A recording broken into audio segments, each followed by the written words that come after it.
brothers, good afternoon. Good afternoon po sa amin.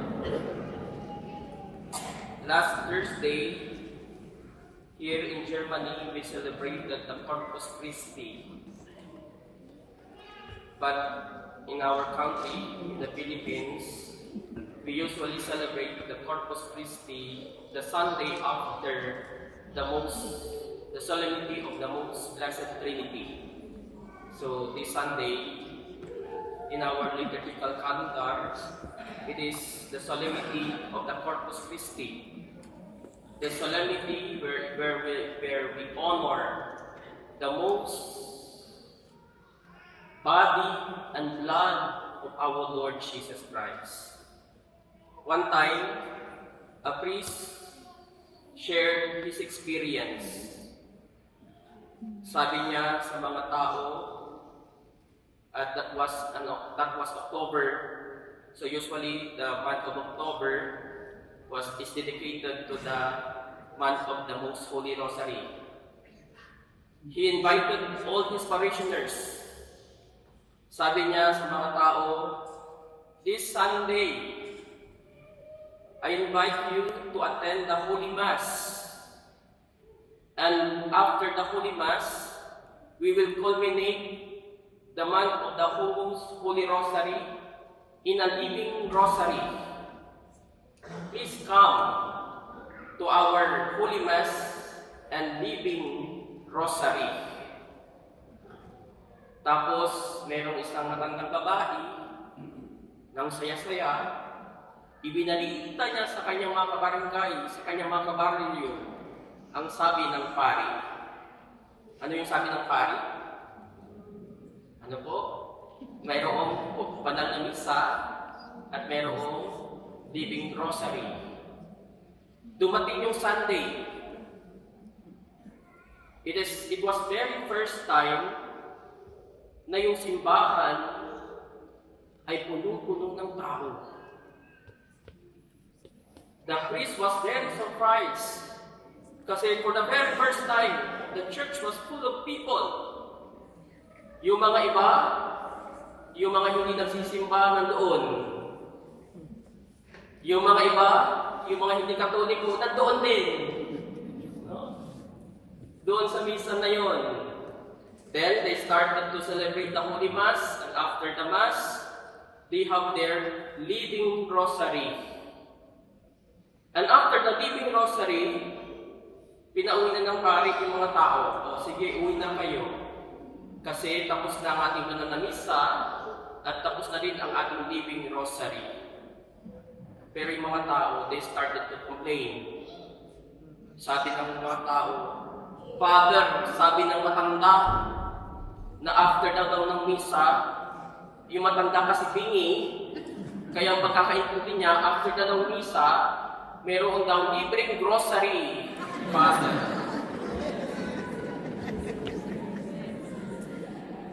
Kaya dumami pala yung tao kasi ang hinihintay ng mga tao yung paayuda ni Father. Kasi ang pagkakarinig daw ng matanda, instead of living rosary, libreng rosary. This is very true to our Filipino people. No? Pag mayroong pagkain, mayroong dadagsain.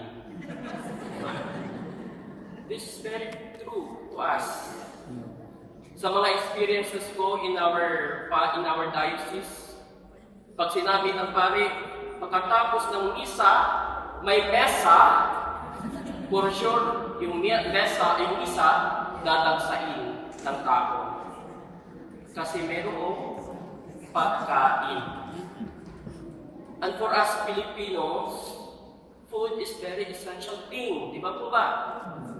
Tama po ba? Kapag kayo ay may birthday at nag-invite kayo ng maraming tao at ang handala ninyo ay biscuit at coke, kinabukasan kayong laman ng marites.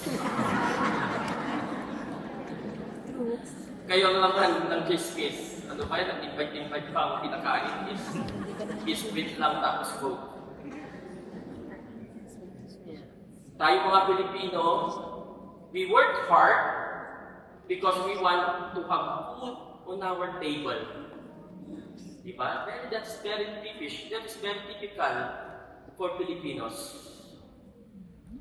And remind you, my dear brothers and sisters, the Eucharist is a source of food for us. The Eucharist, whenever we come to the celebration of Eucharist, we will receive Jesus, His body.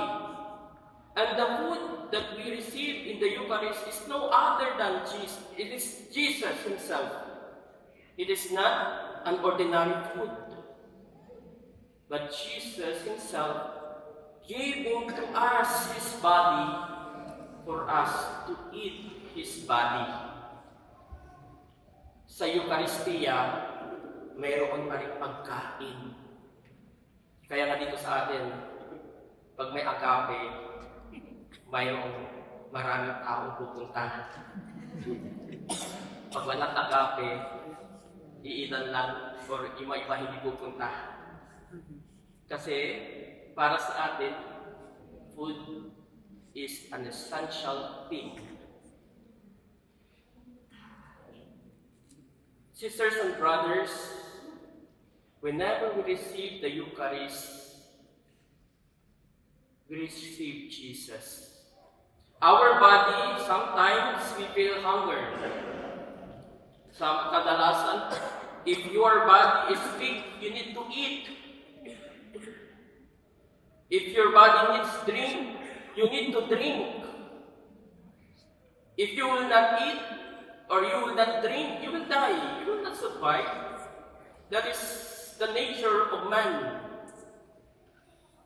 But our body needs food. But our body is also needs spiritual food. Because our personal food composes of body and soul. Your body needs food, and our soul needs also food.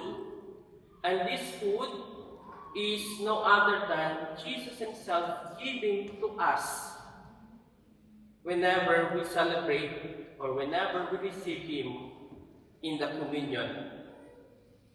The solemnity inspires us, my dear brothers and sisters, that Jesus is always giving Himself for us. And that is why, in the very last supper of Jesus, before He would face His death, He would give His body and He will give His blood for us. This is my body which will be given for you. This is my blood which will be shed for you. It is always for us that Jesus is offering Himself for us. The first reading today, Moses reminded the people of God that God had been true to His promises. He is always the God for them. While they were journeying at the desert, God was always with them through the pillars of cloud by day and pillars of fire by night to guide them in their journey. Kung sila ay gutom, kahit na mag-complain sila that they were hungry, God will provide food for them. God will give them food. Even though that they do not need to bake bread in order for them to eat, but God will give food for them. Even though that they are thirsty in the desert, God Himself brought water from the rock. Ang Diyos mismo ang nagbibigay ng tubig sa kanila. Moses reminded the people of Israel that God is always for you, and God is always for us. In the Gospel, Jesus had said that I am the living bread, pagkain ulit, that came down from heaven. If your ancestor did not know that bread came down from heaven, kaya nga tinawag nilang mana, yung pagkain, yung tinapay, kasi hindi nila alam kung saan galing. Jesus is telling us, I am the living bread. I am the bread that came down from heaven. And if you eat this bread, your body, if you eat this bread, my body, if you drink this blood, my blood, then you will have a life within you. This is also, he would say during the Last Supper, take this is my body. Take this is my blood, which will be given up for you. And that is why, my dear brothers and sisters, this solemnity now challenges us that this Eucharist is the greatest gift of Jesus to the Church. Kahit na ang mga tao ay makasalanan na pumupunta sa simbahan, kahit na ang pari ay hindi maganda ang kanyang damit o kahit hindi maganda ang kanyang sinasabi sa kanyang homily, kahit na ang choir ay hindi nakapag-practice, we are very blessed kasi every time that our mass is started, mayroong choir na nagpa-practice. Kahit na ang misa ay nasa silong ng namangga o kaya sa malaking simbahan, the Eucharist is a beautiful act of Jesus to us that makes the Holy Mass beautiful.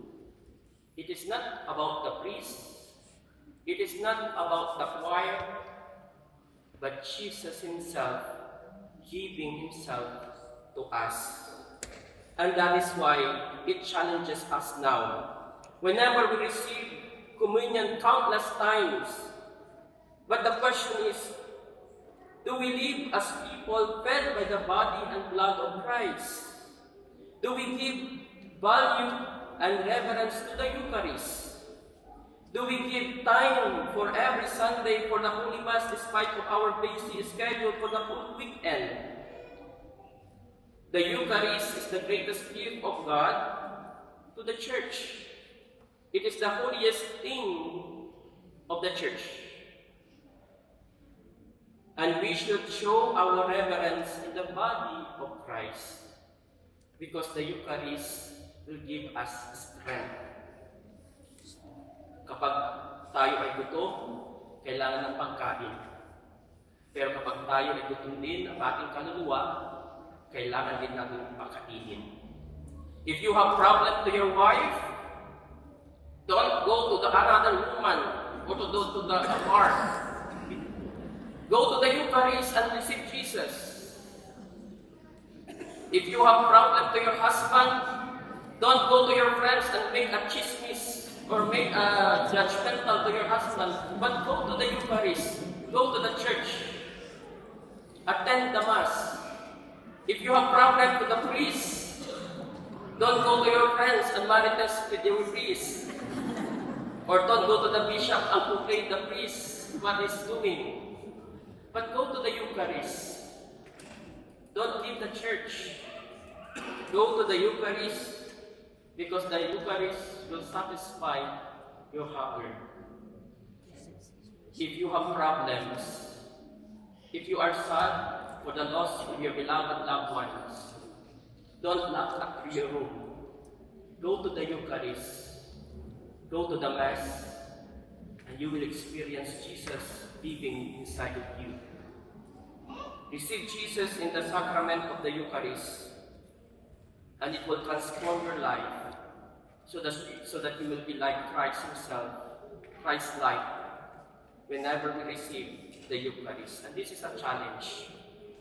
Sana pag tayo tumanggap ng Eucharistia, magbago din tayo ng ating pag-uugali. Sana kapag tayo ay tumanggap ng Eucharistia, ay gayahin natin si Kristo ang kanyang sinasabi at kanyang tinuturo. As we celebrate this Corpus Christi, let us renew our faith in the real presence of Christ in the Eucharist. Let us approach the Holy Eucharist with reverence and gratitude. And let us allow ourselves to be transformed by Jesus in receiving the Eucharist.